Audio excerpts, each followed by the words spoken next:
Une nouvelle forme de mobilisation citoyenne. Citizen engagement, new forms of citizen mobilization. I have the privilege of moderating this panel. Le privilège d'être le modérateur de cette session, de ce panel. So we want to say thank you for the good work you are doing. Sans eux, beaucoup d'entre nous ne comprendront pas ce qui se passe. So we thank you. I will start by saying that citizen engagement. How many people here are from the southern of Africa, southern part? If you are from Southern Africa, please raise your hands.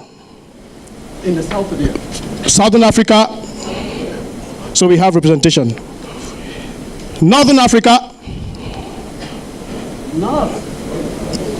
we still have representation. East Africa,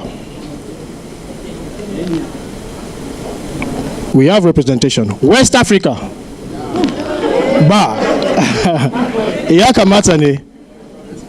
that's how it's supposed to be. But let me tell you something. When you talk about new forms of citizen engagement, this is the newest form. Oh, Afrique Central. I'm sorry, please. Central Africa. Yes, I'm sorry, please. Je m'excuse. Pardonnez-moi. So what am I saying? That when you talk of new forms of mobilization, we are talking about having impact. Whatever we are doing is to have impact. The greatest impact you can have is people. And if we decide to parle de mobilisation, on vise l'impact. Pour avoir un impact considérable, il faut une grande mobilisation. It costs too much to travel from Mali to Burkina Faso. It costs too much to travel from the northern part of Africa to southern part of Africa, east and west, and all across the border. It costs also too much to make telephone calls from Nigeria to Liberia, from Mali to Chad. If we decide all of us here as a continent that we have one common issue, one common problem, it costs too much. And we start a hashtag, and we start that one too much. You find out that we've started a movement. Do you believe that? Est-ce que vous croyez ça? Alors, c'est ça pour moi la nouvelle mobilisation. Oh, you're not hearing? Okay. What do I do? If you can't hear me, what do I do? Madam.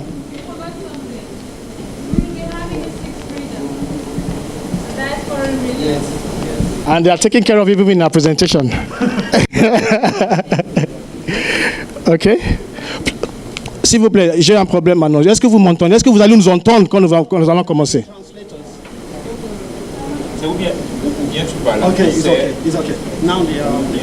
OK. Il faut qu'il choisisse sa langue. Il dit qu'il va parler en français et en anglais, donc il faut choisir sa langue. OK? Alors, c'était juste une introduction. Donc, je vais vous demander de vous exprimer sur ce sujet. Nous sommes à la fin de la journée. Nous allons apprendre vraiment de vos connaissances. Monsieur Baki, je vais inviter Monsieur Baki pour sa présentation. Merci. D'accord. Est-ce que je le Bonjour, vous m'entendez? Okay. Alors, déjà, je vais commencer par me présenter. Ce n'est pas pour augmenter le nombre de followers sur Facebook. C'est juste pour que vous compreniez d'où je parle, quels sont mes intérêts, et pour que vous puissiez critiquer ce que je dis en sachant très bien d'où je parle, et pour que aussi vous puissiez à la limite contester ma légitimité à être devant vous à vous parler. Donc je suis Baki Youssoufou, je suis français, nigérien et sierra-léonais. Le seul ordre ici est alphabétique. Donc ne me demande pas comme 80% des gens qui commencent par me demander s'il y a une guerre, qu'est-ce que tu fais? J'adore trop ma famille, donc ça ne sert à rien de me poser cette question. Dans la vie civile, je suis social media stratégiste. J'ai fondé une agence qui fait de l'amplification des campagnes digitales des associations et des ONG. Et dans la vie militante, j'ai co-créé la plateforme de mobilisation citoyenne française et européenne We Sign It, qui est aussi développée en Afrique, mais qui a 4 millions d'utilisateurs en France. J'ai aussi co-créé le mouvement citoyen français qui s'appelle Quoi ma gueule, qui lutte contre les contrôles aux faciès. Ça, c'est pour ma présentation. Et à la fin de cette présentation, normalement, j'ai la moitié des followers de Cyriaque Bougou. Alors, le débat qu'on m'a demandé de présenter, normalement en 15 pages, mais je pense que chaque était optimiste, vu le temps qu'on a. C'était engagement citoyen, nouvelle forme de mobilisation citoyenne. La première question que je me suis posée, c'est est-ce que c'est des nouvelles formes de mobilisation citoyenne ou des formes nouvelles de mobilisation citoyenne? Où est-ce qu'on pose concrètement la frontière? Est-ce que c'est des formes nouvelles ou des nouvelles formes? En posant cette question, j'ai un parti pris que vous comprenez, c'est celui de casser la hiérarchie entre la forme et le fond, qui est la base même du militantisme tel que moi j'ai connu quand j'étais un peu plus jeune. Ici, nous allons parler des formes nouvelles, c'est-à-dire, pour ceux qui connaissent un peu le web, du UX design. En gros, la forme épouse le fond et le fond est dans la forme. Pourquoi? Parce que ce soit les activistes, que ce soit les mouvements européens, notamment des mouvements des places dans les pays européens, notamment des municipalistes, tous ces mouvements ont un fond commun. Ce fond commun, c'est d'essayer de changer concrètement des choses. Qu'est-ce qui nous révolte?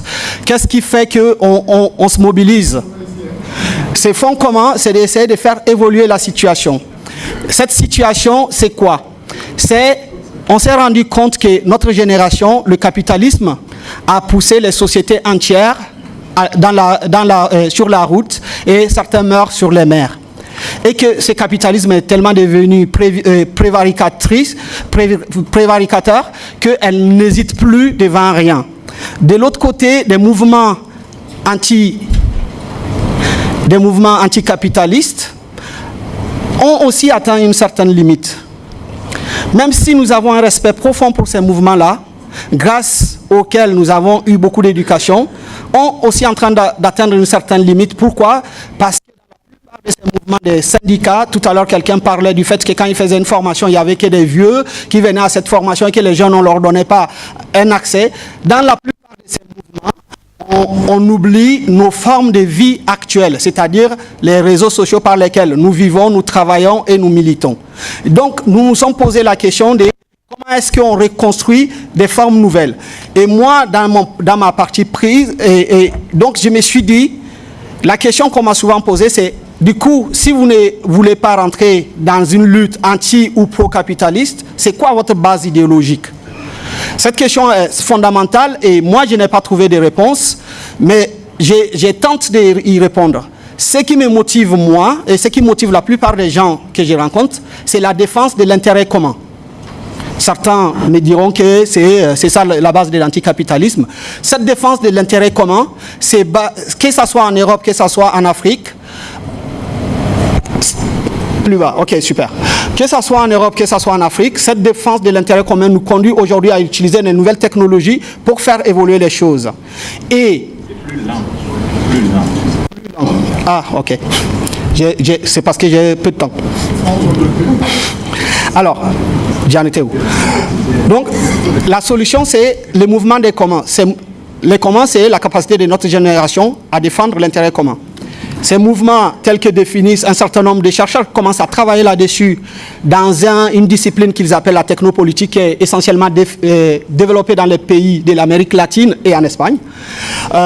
C'est l'usage assumé, donc là je vais aller lentement, l'usage assumé des nouvelles technologies à des fins politiques. C'est-à-dire, 100% des gens qui rentrent dans cette dynamique, on assume le fait qu'on utilise les réseaux sociaux, on assume le fait qu'on utilise les nouvelles technologies, mais à des fins politiques. Donc notre débat, tac, qu'est-ce qu'il fait? Ok, base idéologique, c'est fait. Donc, voilà. Du coup, la question qu'on va traiter ici, que moi, avec le panel que j'ai essayé d'identifier, ce n'est pas une question seulement d'outils.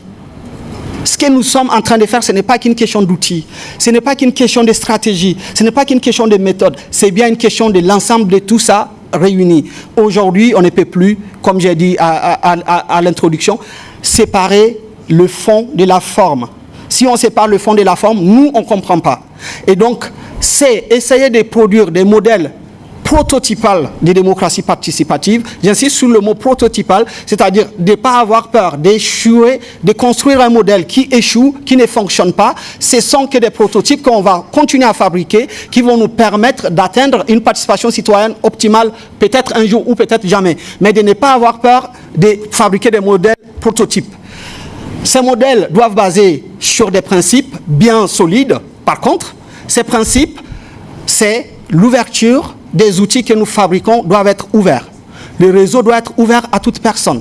Ces outils doivent être critiquables, reconstructibles, détruisables par la communauté et réfabricables.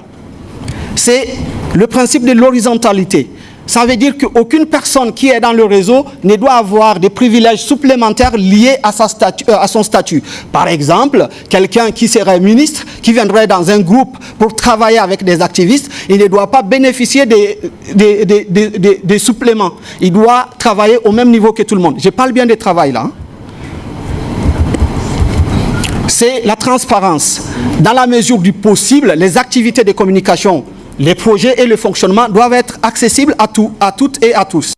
La construction permanente, nous devons être un modèle de construction permanente, ne jamais s'arrêter. J'ai entendu ce matin les camarades du Sénégal qui disent « ça va bien chez nous, mais on a l'impression qu'on est en train de nous endormir ». Donc il faut être dans une stratégie de construction permanente. Pourquoi? Parce que les systèmes que nous prétendons combattre ne se sont jamais arrêtés de travailler, de continuer à innover. Donc si nous n'innovons pas, nous ne sommes pas crédibles. Les modèles que nous construisons doivent être opérationnellement autonomes, c'est-à-dire qu'ils ne doivent dépendre d'aucun système politique pour fonctionner. Ils doivent dépendre que de la communauté pour fonctionner. Alors, comment on fait du coup pour construire des outils efficaces de travail? Pour moi, hypothèse personnelle que j'ai piquée dans d'autres communautés, qui est l'hypothèse du 1F90. L'hypothèse de 1F90, c'est que dans une cybercommunauté, il y a 1% des gens qui travaillent sérieusement les contenus, 9% des gens qui sont capables de les diffuser, 90% des gens qui sont dans leur cœur, qui aiment, qui détestent, qui n'aiment plus, qui aiment aujourd'hui, mais qui sont demain capables de descendre dans la rue si on est suffisamment nombreux à fournir du contenu. Ce système-là va violemment contre un autre système qui consiste à dire, on a déjà entendu ça dans les manifs, nous sommes les 99%. Pourquoi il va contre ça? Parce qu'en fait, pour nous ne sommes que 1% qui nous battons contre 1% qui veulent maintenir le système. Et chers camarades, j'ai le plaisir de vous annoncer que pour le moment, c'est le 1% qui veut maintenir le système qui gagne parce qu'ils ont du pognon. C'est eux qui nous font peur. Ce n'est pas nous qui leur faisons peur, mais ça ne veut pas dire qu'il n'y a pas moyen de changer ça. Il faut juste qu'on en soit conscient. Ce n'est pas facile. En fait, pour le moment, ils gagnent. Ils ont l'argent, l'armée, la police et c'est eux qui nous font peur. Alors, donc du coup, les outils, il n'y a que deux catégories d'outils. Une fois que j'ai fait cette hypothèse, les outils pour travailler et les outils pour diffuser.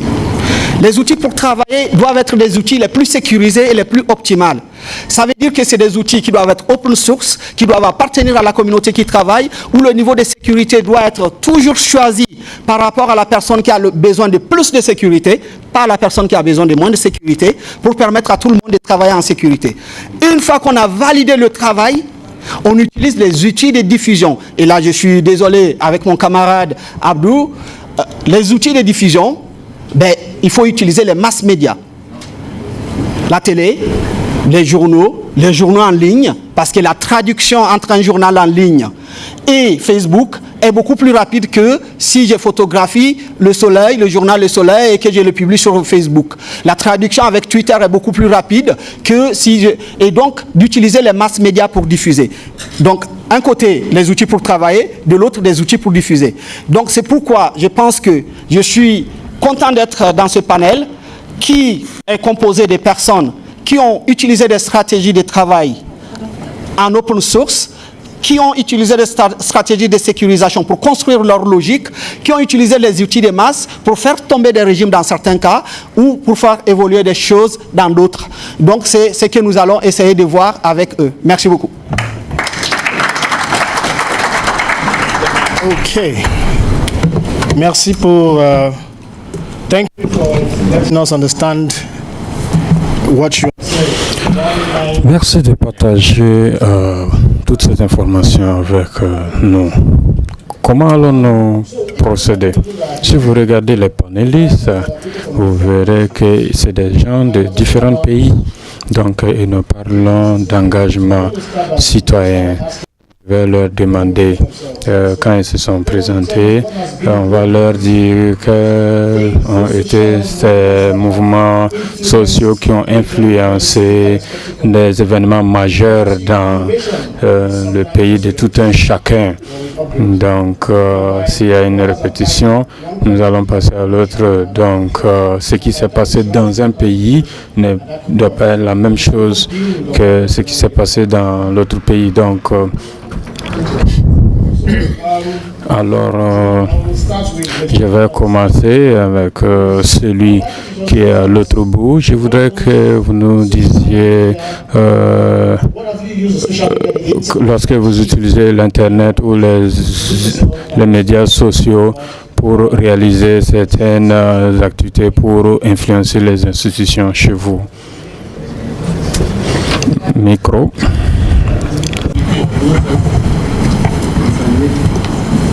Andrea Gombe, collectif Sassoufi, donc Congo-Brazzaville.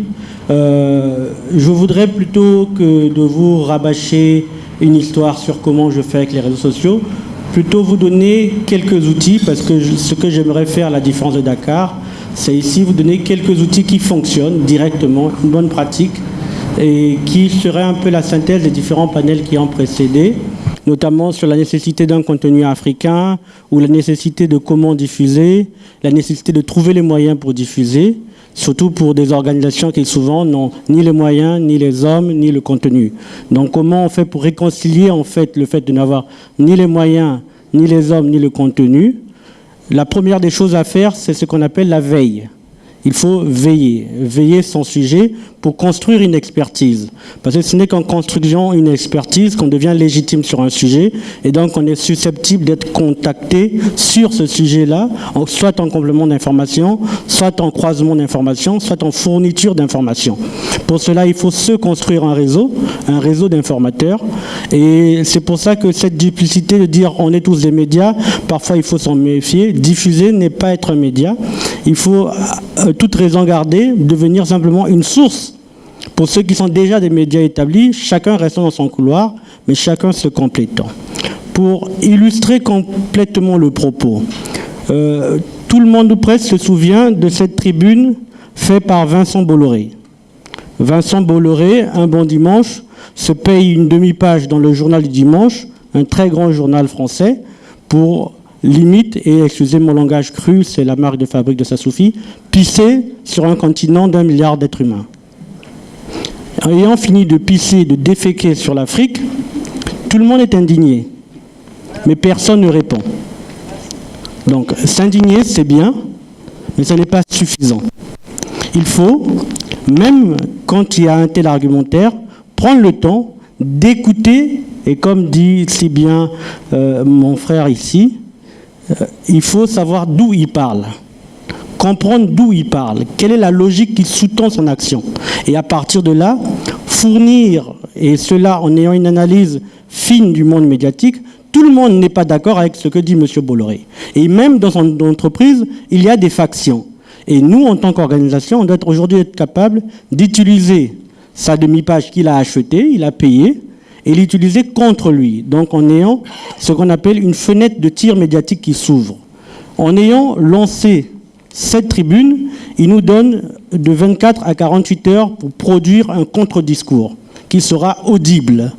Au-delà de cette fenêtre de tir, le discours est secondaire et parfois ne devient plus audible.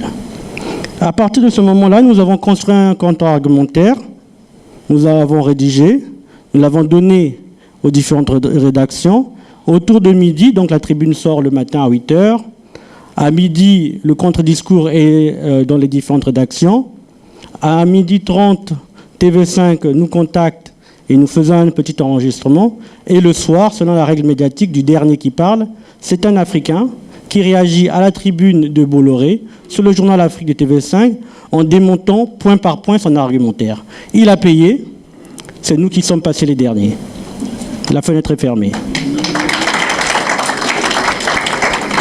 Donc c'est cette gymnastique intellectuelle qu'il faut s'imposer. Là, c'était sur le cas. Et pour vraiment montrer encore comment cet outil est puissant, en parlant de Vincent Bolloré, nous accolons un exemple pour illustrer la corruption, et évidemment étant le collectif Sassoufi, vous imaginez très bien que mon seul exemple de corruption sera de dire, mais souvenez-vous, en 2015, pour l'attribution du port de Pointe-Noire, il a dit avec M. Sassou, et ensuite il lui a donné l'élection avec le groupe Havas et M. Philippe Doran.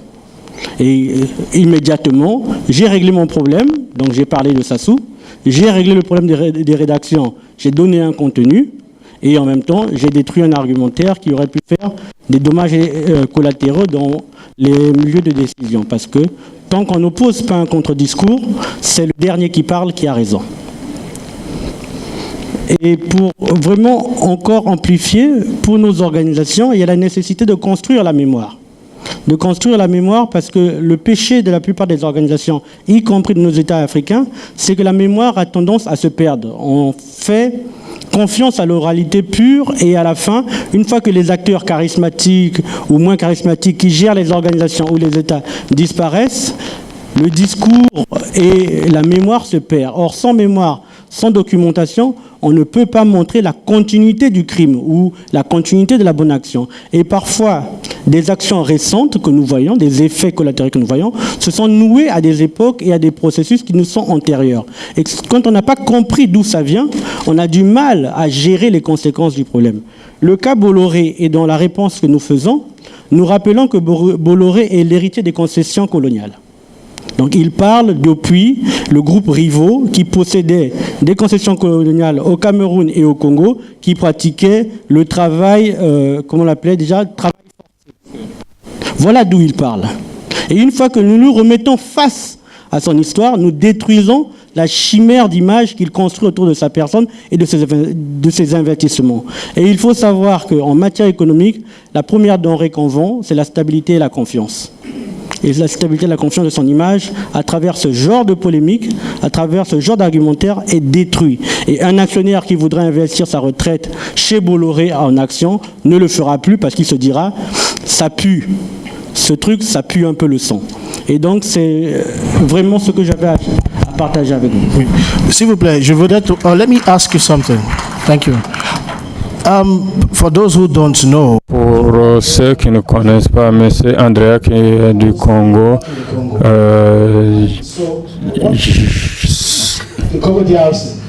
Congo RDC, Congo Brazza, il est du Congo Brazza, donc pour quelqu'un qui vit en France, comment est-ce que les médias sociaux peuvent influencer l'engagement citoyen, plus précisément pour la diaspora?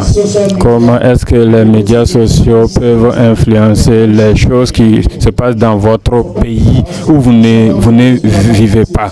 Il y a la diaspora et des blogueurs qui vivent dans d'autres pays, mais ils sont passionnés, ils sont intéressés par ce qui se passe dans votre pays.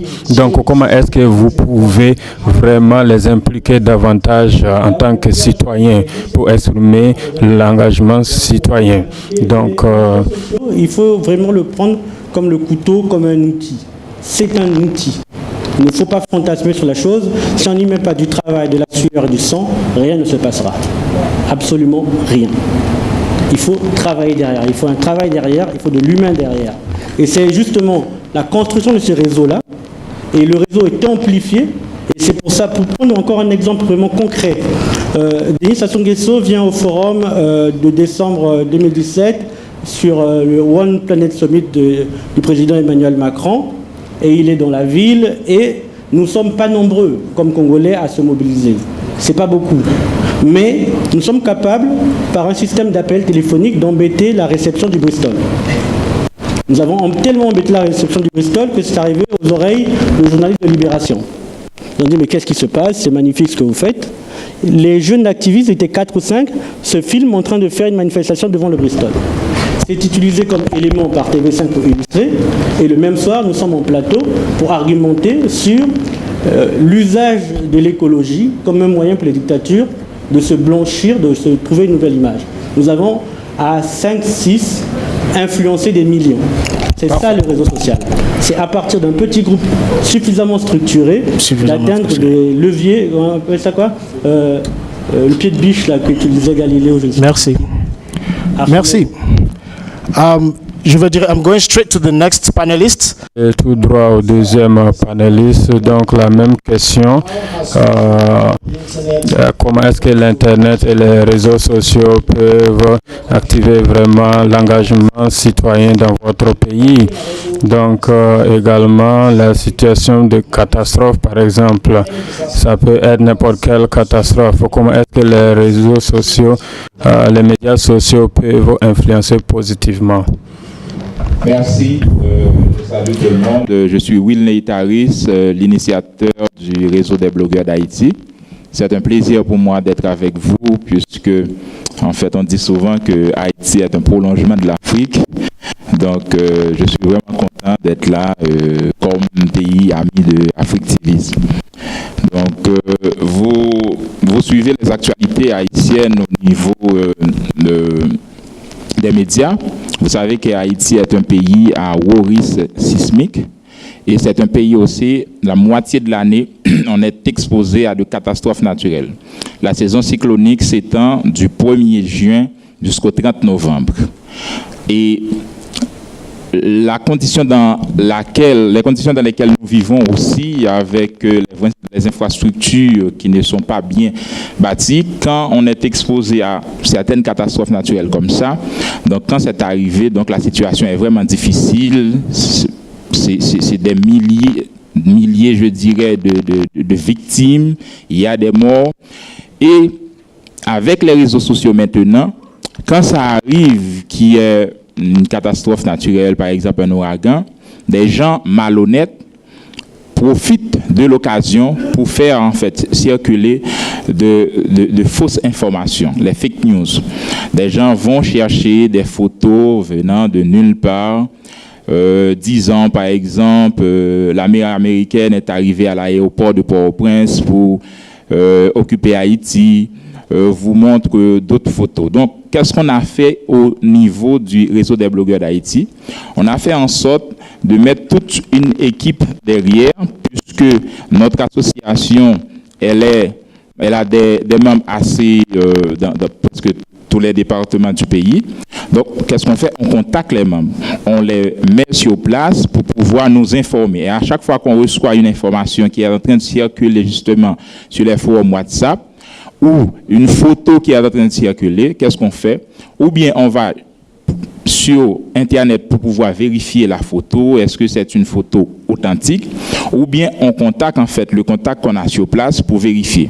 Et avec l'équipe qu'on a à Port-au-Prince, bien entendu, on est en train d'alimenter les différents réseaux sociaux pour dire que cette information, voici la bonne information. Cette information-là, elle est fausse.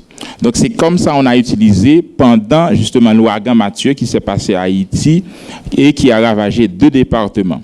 Mais en même temps, le RBH va dans une stratégie WISH. Alors quand je dis WISH, c'est une webosphère inclusive et saine en Haïti. Pourquoi? On pense que puisque l'Internet, nous l'avons, les réseaux sociaux, nous les avons justement comme un pouvoir d'influence. On peut avoir à sensibiliser des milliers de gens à travers les réseaux sociaux. Donc, on s'active justement à travailler pour que les informations qui passent sur les réseaux sociaux soient crédibles. Parce que si vous avez le pouvoir et à un certain moment, vous ne créez pas justement cette crédibilité, à un certain moment, vous allez perdre ce pouvoir. Et dans ce cas, puisqu'on a commencé, on a expérimenté cette fact-checking avec l'ouragan Mathieu. L'ouragan Mathieu qui s'est passé et on a mis des hommes derrière. Donc, on a eu l'idée justement de créer maintenant une fact-checker en utilisant l'intelligence artificielle. Et comme ça, vous allez sur le site, alors ça s'appelle Thomas. Thomas, on dit Saint Thomas, je ne sais pas si vous connaissez bien, mais en Haïti, quand on dit quelqu'un Saint Thomas, c'est quelqu'un qui ne croit jamais. Donc on l'appelle Thomas, c'est comme un robot qui est derrière, et la personne, quand elle trouve une information quelque part, a la possibilité de venir sur notre logiciel, ou bien plaquer le lien, ou bien mettre l'information. Et comme ça, on a appris, parce qu'on a fait un processus justement d'apprentissage, puisque le robot, il faut qu'on l'apprenne, etc. Et on a fait un processus d'apprentissage. Et ça, c'est une communauté qui se crée, et c'est la communauté qui a le pouvoir. Parce qu'à travers un système de validation qu'on met, le citoyen qui est inscrit en fait sur notre site a la possibilité de valider une information. Si vous trouvez une information et vous venez vous mettre sur notre fact-checker et que quelqu'un qui la voit, va justement cliquer pour dire est-ce que c'est vrai ou faux. Maintenant, à chaque fois la personne clique pour dire oui, c'est une vraie information, ça augmente, je dirais, sa crédibilité sur notre site. Et la personne est devenue un méga validateur. Mais elle doit prendre aussi des précautions parce que vous pouvez être devenu méga validateur et à un certain moment, vous êtes tombé à zéro. Parce que le doute, on essaie justement de l'inculquer chez les Haïtiens. À chaque fois que quelque chose est arrivé vers vous, il faut en douter. Parce que l'Internet, n'importe qui dans sa chambre peut l'utiliser. C'est là notre logique d'utilisation saine de l'Internet.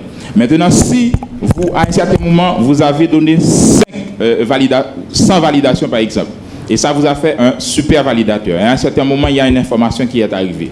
Sans que vous ne vérifiez pas l'information, vous dites que cette information est vraie, ou bien cette information est fausse. Automatiquement, vous allez redescendre et vous n'êtes plus super validateur. Vous pouvez justement reconstruire encore votre image, mais ça, cette image-là, vous la perdez pour un certain nombre de temps. Et on a fait en sorte aussi que le pouvoir, c'est la communauté qui le détient. Personne ne va pas pouvoir justement manipuler le système. Comme quoi, c'est courant en Haïti par exemple, dès qu'on a un courant qu'on veut, on crée son site internet et on commence à publier des articles, à faire passer ces informations pour pouvoir manipuler. Donc, on a pris ça en compte. S'il y a quelqu'un, par exemple, qui choisit de créer son propre site et de venir mettre sur le fact-checker et s'arrange avec des validateurs justement pour aller valider pour lui, la personne, la première qui va voir que c'est une fausse information et qui va à la suite dire non, ce n'était pas une bonne information, c'est une fausse information, automatiquement, vous allez perdre votre statut de super validateur. Alors, c'est dans ce sens que moi, en fait, j'avais prévu justement mon intervention au niveau de l'engagement citoyen et les nouvelles formes, en fait, de mobilisation citoyenne parce que il faut qu'autour des réseaux sociaux, on construit cette crédibilité, on donne la possibilité aux gens, justement, dès que on parle des réseaux sociaux, pour qu'on ne pense pas que c'est quelque chose, il y a des bambins qui jouent, des personnes qui diffusent n'importe quoi, etc. Peut-être je peux revenir, mais je vais rester là pour ne pas trop tenir la parole. Thank you very much, Mr. Wilney, for that exchange. C'est Yoni pour votre expérience. Nous allons passer au suivant et c'est la même question. C'est comment est-ce que les médias sociaux peuvent influencer l'engagement citoyen dans votre pays. Je sais que vous êtes de la Gambie. Quand j'ai posé la question, mon camarade dit que ça a influencé dans le changement au sein du gouvernement. Donc, là, vous avez la parole. Merci. Bonsoir, mesdames et messieurs. Donc, je dirais merci à ce pays hôte pour nous avoir invités et de nous avoir invités également en tant que panélistes. Donc, vous êtes des activistes. Je suis ici en tant que citoyen, bien sûr.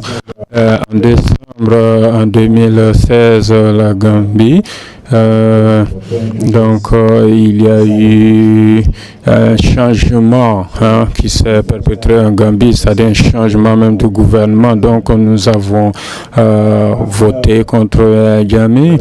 Donc les résultats sont sortis quelques jours après les élections. Jammeh a décidé de façon unilatérale d'annuler les résultats et il essayait de prendre la voix des Gambiens. Donc nous étions engagés pour le changement déjà. Donc j'ai appelé mes amis et mes collègues de différentes couches sociales et ensemble nous avons initié le mouvement appelé la Gambie a décidé.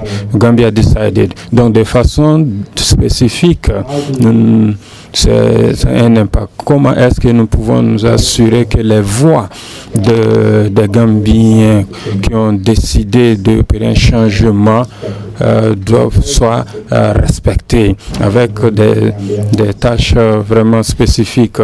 Je pense que les Gambiens ont décidé de s'engager dans ce sens. Donc les Gambiens, depuis lors, ils connaissent les OSC, les mouvements d'OSC dans le pays pendant le temps de Jammeh. Il faut dire que sous Jammeh, il y avait la répression. Donc, tout le monde sait ce que Jammeh est capable de faire. Donc, nous avons essayé de faire un sondage et d'arriver à la conclusion que mettons les Gambiens ensemble, on doit les réunir, on doit unifier le peuple pour leur permettre de décider pour eux-mêmes. Donc cela a été un grand succès. Le fait d'unir les voix des Gambiens à un moment, à une période très difficile et cruciale, et les citoyens doivent décider de leur destin. Malheureusement, qui n'avaient pas, en tout cas, de voix. Donc, nous avons des négociations qui ont été lancées et nous avons décidé aussi d'engager le mouvement pour inspirer, pour donner, en tout cas, l'espoir et la résilience contre la tentative d'annulation des votes et des résultats des votes et de se maintenir au pouvoir. Donc, nous pensons que nous devons utiliser les informations, les technologies de l'information. Cela est utile également pour l'histoire de la Gambie que vous connaissez et même pour l'Afrique. Nous avons fait cela en un laps de temps, bien sûr. Tout cela grâce à l'utilisation des technologies de l'information. Donc nous avons tout exécuté, nous avons exécuté nos activités grâce à ces jeunes activistes et travailleurs. Nous avons commencé à changer le profil de notre image et nous avons juste changé de façon stratégique la photo de profil et également la plateforme de notre réseau social. Donc nous n'avons rien dit, nous n'avions rien dit et nous nous sommes dit ok, attendons de voir ce qui va se passer. Donc en ce moment, tous les Gambiens ont commencé à changer, à réagir, à changer aussi le profil également en utilisant les images. Et chez nous, par exemple, je vois également qu'il y a des gens qui sont vraiment déterminés à aller jusqu'au bout. Lorsque nous passons sur Internet, nous avons créé des buzz par rapport auxquels beaucoup de gens ont réagi. L'idée, c'était d'échanger avec les gens, les populations. Et cela a explosé de façon très impressionnante. Donc, nous avons décidé ensuite nous avons décidé d'avoir des connexions dans les différentes zones de la Gambie. Il y a la police, il y a l'armée et tout cela. Nous savons tout cela, mais il faut dire que dans les zones stratégiques, par exemple de la ville, nous avons des positions et la combinaison de tous ces points de distribution des t-shirts et des gadgets, par exemple, a créé vraiment a attiré vraiment l'attention des populations et grâce à l'internet. Donc il faut dire que chacun en Gambie essaie de s'intéresser et le combat des Gambiens est pris. En tout cas, les Gambiens se sont appropriés de ce combat. Donc, c'est la Gambie qui a décidé. Avec ces t-shirts, par exemple, ces affiches que nous avons partout dans des points stratégiques, ça, c'est de donner l'information et d'éviter que jamais s'accroche au pouvoir. Donc il y a la communauté internationale également qui venait également. Et nous avons qui viennent pour aider la population à changer le gouvernement et de façon légitime et de continuer et même à intervenir en Gambie pour nous permettre d'aboutir à des vraies élections. Donc, dans nos groupes, nous nous sommes rencontrés de façon initialement, mais nous utilisons, nous avons le groupe WhatsApp, nous avons plusieurs catégories. Il y a des groupes qui doivent concevoir également des vidéos et puis envoyer, poster sur Internet, Facebook et bien d'autres. Donc, nous avons un groupe aussi qui est consacré à la logistique, qui se consacre à la logistique. Et je me rappelle que à l'époque, c'était pas vraiment prudent de faire toutes ces choses, mais il y a des groupes également qui sont censés mobiliser les ressources. Donc à l'époque, il était vraiment coûteux vraiment de vouloir gérer toutes ces mobilisations. Donc on avait un système quand même d'activité qu'on voulait mettre en place pour pouvoir mobiliser les fonds. Nous avons en tout cas une part importante de la diaspora gambienne, donc qui est aussi intéressée. Et tous ces activistes qui sont à l'extérieur du pays contribuent et encouragent, et cela constitue de l'espoir pour nous et nous aide à nous lever en tant que Gambiens pour multiplier les effets, les impacts et également aider financièrement pour nous permettre de payer des t-shirts et même faire les affiches.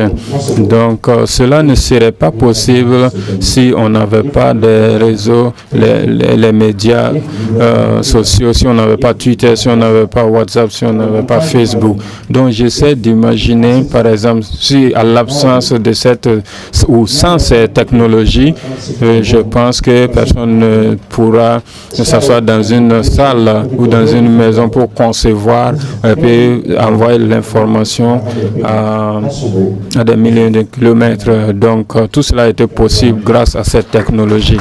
Merci beaucoup. Je vais demander à juste quelques personnes d'intervenir pour les questions. Seulement 2 minutes. Je prends 2 ici, 2 de l'autre côté. Levez, n'est-ce pas, vos doigts. Je vais faire un ceinturage.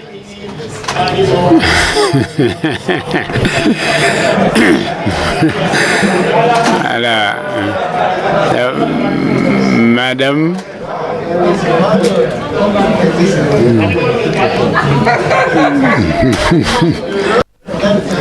Alors, s'il vous plaît, il y a une discussion positive, n'est-ce pas? J'ai l'impression derrière Nessato Minimani.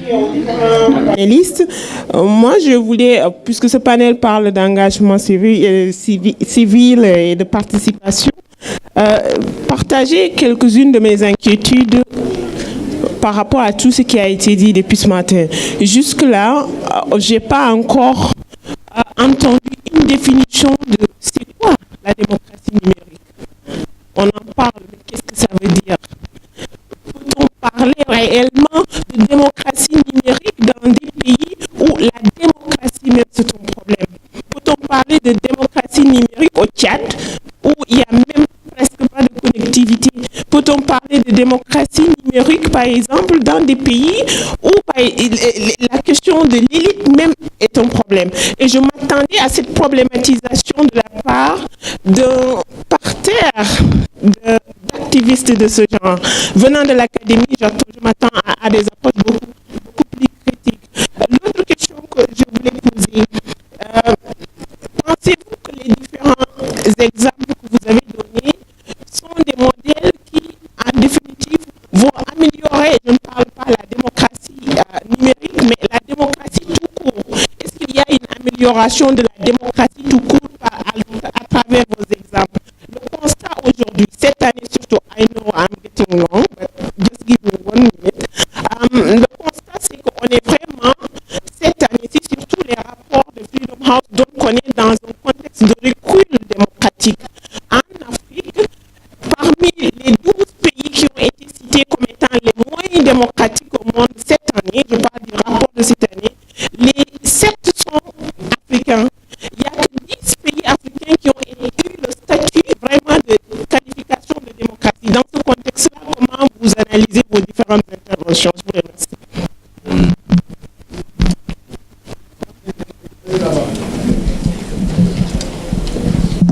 Thank you. I actually am bothered about. Je suis vraiment embêté par quelque chose. What my brother from Haiti talked about. Ça va sur le pas de Haiti à parler. Et ceci, trouver, n'est-ce pas, un équilibre. Vous savez que nous ne sommes pas, n'est-ce pas, avec les fausses nouvelles. Comment nous assurons que nous validons, n'est-ce pas, des informations dans ce court de temps. Quand quelque chose se produit, un activiste, n'est-ce pas, comment, n'est-ce pas, on peut valider, n'est-ce pas, justement, cette action. Je prends l'exemple du Nigeria. Quand les filles, n'est-ce pas, ont été au Nigeria et que les leaders, n'est-ce pas, du Bring Back Our Girls, les 7 premiers jours, n'est-ce pas, on avait des informations de sécurité originale et les excuses de ce que le gouvernement a utilisées pour n'avoir pas réagi à temps, d'être que chaque minute de cette suit, n'est-ce pas, une adoption ou un kidnapping. Donc, c'est important de ça pour quand vous avez une information ou pas. Comment donc vous appelez ça pour valider une fausse nouvelle, une fausse information?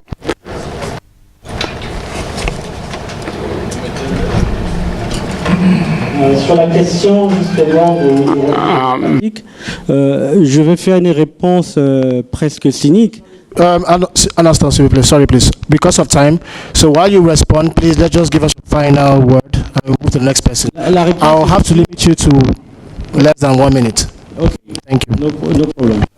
La réponse est de dire le simple fait qu'aujourd'hui Freedom House fait sortir un rapport sur l'Afrique où il épingle, c'est que nous avons réussi quelque chose en tant qu'activistes, c'est de donner un intérêt au sujet. Le sujet est devenu un sujet populaire auprès de ces grandes organisations qui vont s'intéresser de plus en plus, et c'est à nous, activistes, de le prendre et de le populariser encore plus. La critique, et la première des critiques, c'est le constat. Ensuite, construire les solutions. Mais le constat est d'abord la chose la plus importante. Nous sommes malades et acceptons que nous sommes malades. Après, on peut commencer la guérison. Premier pas de la guérison, c'est de reconnaître la maladie, et c'est ce que fait les rapports Freedom House, c'est ce que font tous les rapports, et nous devons aider ces rapports à devenir beaucoup plus connus par la population, par les élites, par toutes les parties prenantes, pour enfin commencer à partir dans des solutions. Alors, en fait, la question est allée un peu vite. Si quelqu'un parle très bien l'anglais, il semble que Madame m'a demandé comment on fait, par exemple, pour connaître les fake news. Savoir comment faire pour comme reconnaître et aussi récupérer les vraies news durant un très bon petit moment de temps. Ça veut dire quelque chose arrive maintenant et il y a des back and forth si ça c'est arrivé, c'est pas arrivé. Mais comment savoir si c'est vraiment arrivé en bon temps pour agir en tant qu'activiste? Ok, je comprends. En fait, en réalité, ce qu'on fait, les validateurs qui sont derrière, en fait, c'est quand quelqu'un arrive avec l'information. Parce qu'on le fait aussi pour les journaux. Donc, on contacte les différents journaux, les différents sites Internet qu'on a. On a par exemple, on a Le Nouvelis, on a Altea Press, des sites très crédible en Haïti. Qu'est-ce qu'on fait? On est allé leur trouver, l'OP Haïti, leur proposer un formulaire parce qu'on a répertorié tous les sites d'information qu'on a en Haïti, qui diffusent, que le site soit sérieux ou pas. On a répertorié tout. Et on a choisi au niveau des différentes stations de radio, télévision et des journaux, des médias aussi en ligne, des journalistes pour leur faire, pour noter les différents sites. Par exemple, on pose la question à un journaliste quand le Nouvelis, par exemple, publie une information. À combien vous pensez que cette information est crédible? Et du coup, après avoir répertorié tout ça, si quelqu'un arrive, par exemple, avec une information qu'il a trouvée sur le Nouvelis, je dis n'importe quoi, le robot le note par exemple à 60% vérifié. Maintenant, si vous êtes arrivé, vous venez justement avec le lien et vous le déposez sur le fact-checker, maintenant le fact-checker va nous l'envoyer ou quelqu'un qui est membre de la communauté va voir ça et va valider cette information. Et c'est la raison pour laquelle je vous ai parlé de super validateur. Parce qu'avant même de réagir à une information dont on questionne la véracité, la personne doit s'informer d'abord. Donc si on n'a pas vraiment l'info, donc on ne répond pas. Donc on reste justement dans la quête justement de la vraie information. Je ne sais pas si vous comprenez ma réponse, si j'ai bien répondu à la question. Est-ce que ça va? Merci. I want to address the intervention on digital democracy. Je vais essayer de parler de la démocratie. Personnellement, la terminologie de démocratie, dans le contexte de comment la technologie est utilisée comme un outil pour promouvoir la démocratie. Je sais que c'est un outil très efficace, particulièrement, n'est-ce pas, dans la jeunesse, qui joue de plus en plus, n'est-ce pas, la technologie. En Afrique, n'est-ce pas, 60% de la population est constituée de jeunes. Et en Afrique aussi, nous avons un taux assez élevé, n'est-ce pas, de téléphones portables. Je crois que c'est un concept intéressant. Je pense que